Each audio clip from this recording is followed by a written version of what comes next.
Okay, so first of all, tell us who you are. I'm Amanda Hitchcock. How many children have you got? I have 3. I have twins that are 5 years old, and I have a 6-year-old daughter. Before them, I had a son in 2007 called Aflie, my first, and I had him vaccinated.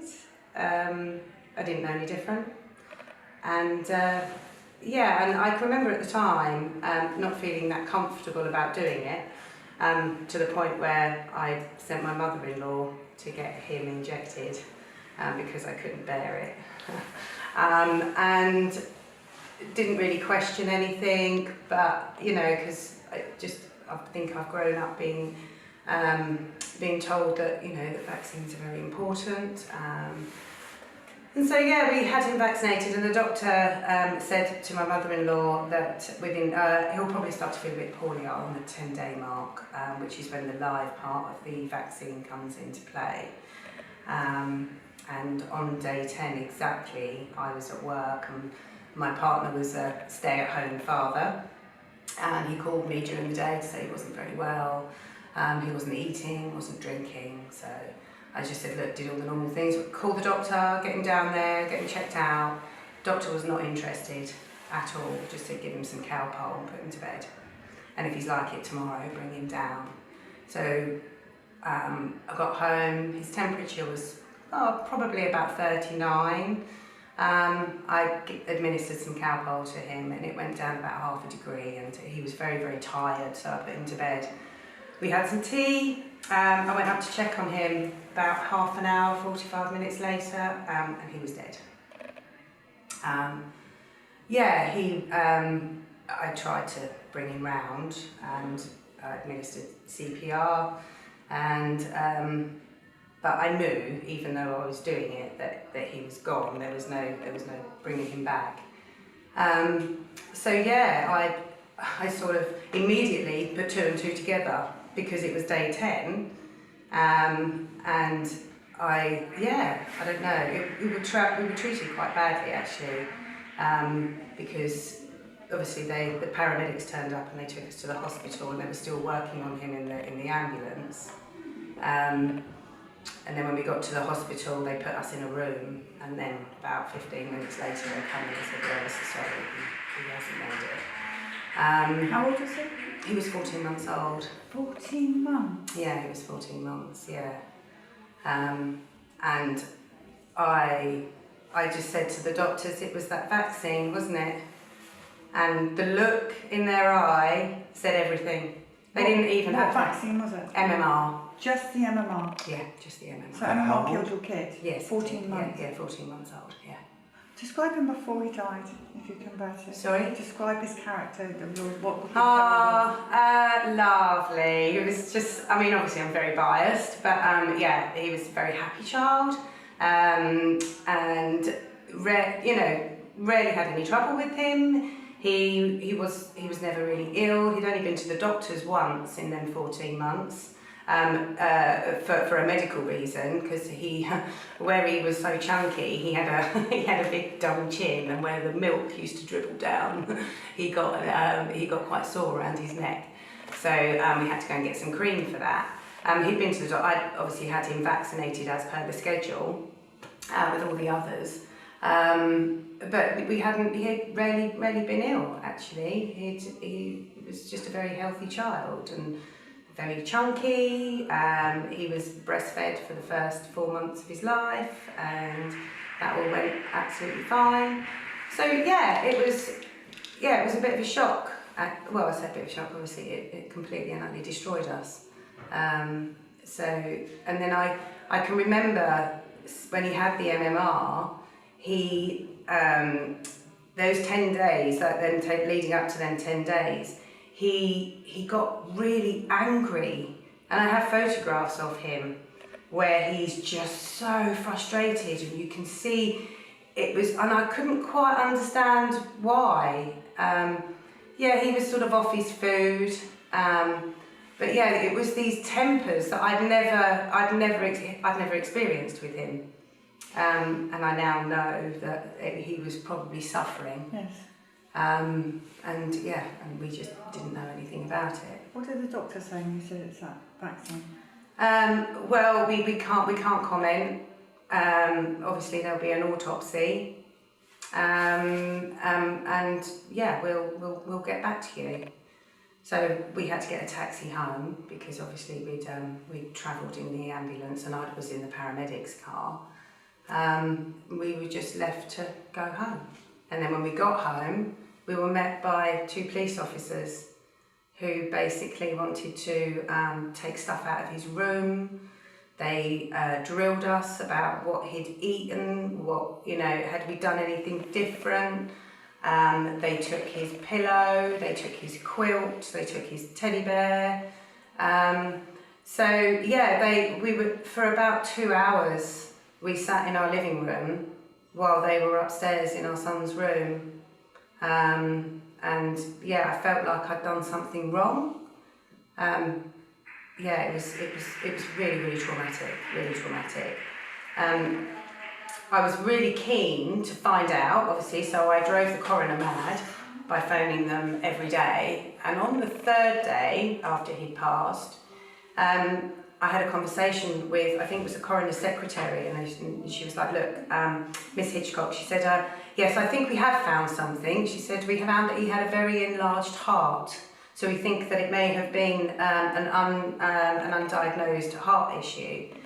So I said, okay. And at that point I felt a little bit relieved because I obviously agreed to have him vaccinated. And if it wasn't the vaccine, then I had no part to play in it. So for a moment, I felt quite relieved in a way. And then they issued the autopsy report, and the paediatrician came to my house to explain all the terminology that was in it.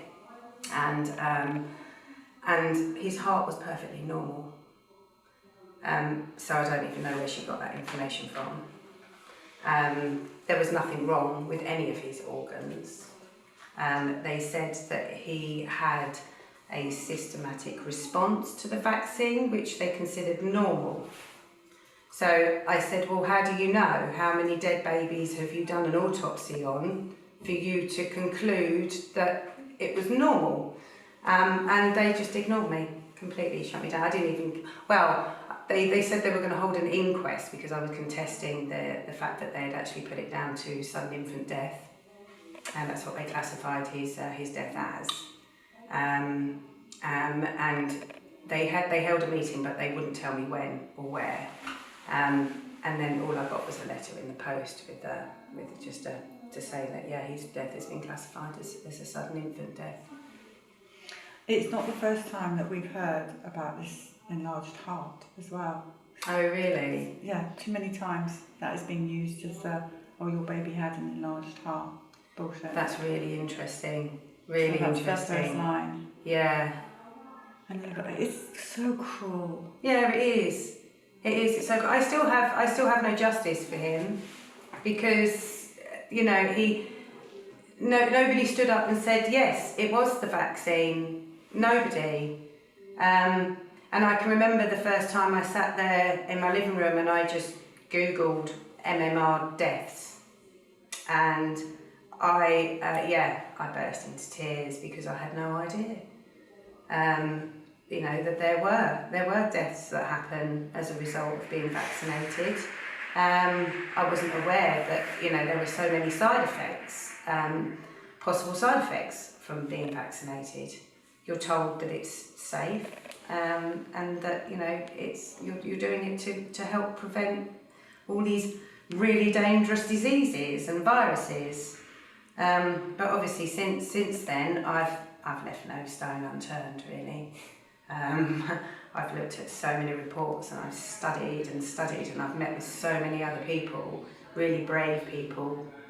And it's really only over the last sort of 4 years that it's becoming a little bit more wider known. It's, people are beginning to question, which is all I ever ask really, because I didn't question and I wish I did. Yeah, it's very so painful. Yeah, really painful. And I think, people, it's instilled in you all throughout school, and it's all the norm. And even when we had our second child, Maisie, even my partner, he was like, well, do you think we should be vaccinating? He was still concerned about not vaccinating. We spent many hours mulling it over and me showing him the stuff that I'd found. He obviously eventually came round to my way of So thinking. your next two children are unvaccinated? Yeah, so I had Maisie and she's unvaccinated, and then I had twins. I had a boy and a girl. So, and they're unvaccinated? And they're unvaccinated. And how are they? Perfect. Rarely ill, might get the odd cold and the odd sniffle. And considering actually that Marley and Layla were seven weeks premature, they are the fittest and the healthiest that I could ever imagine, and in fact I think it taught me a lot actually, because I dealt with them, I parented them differently. I wasn't that quick to administer pharmaceutical drugs or go to the doctors. Marley and Layla. Oh, Layla's had one set of antibiotics in her 5 years for a urine infection, but other than that, we treat everything holistically. Everything. This is such a sad story that you vaccinate a child and the vaccine kills your child. And nobody admits that it was the vaccine. It was just a freak of nature. These people on Periscope know it's the vaccine. Mm. We know it's a vaccine. Oh yes. I think now that this is the problem, we're done with these people. Yes. And their lives. Did you get any kickback for not vaccinating your other children from anyone? I started to receive letters from the doctor's surgery when Maisie was born to say that she is due her routine vaccinations. And I wrote a letter and said no, she would never be getting vaccinated. And then they sent me quite a strong letter. So I went down to the surgery on vaccination morning and I became very vocal and said, if you send me one more letter of you trying to kill my further children with a vaccination, I said, I will come down here every vaccination morning and I will start screaming at my story. Were there people in the waiting room? Yes, yeah, there was, yeah. And funnily enough, I never received any more letters. I recently received a letter after a school, they do school health checks, and I got a letter to say that the records show that Marley and Layla hadn't been vaccinated, so I stuck it in the bin. Yeah, it doesn't even warrant a response from me anymore. So, yes. One thing I want your opinion on with because my son was injured from the MMR. I know. But thank God, I haven't. And that's why I'm so sorry for you. Thank you.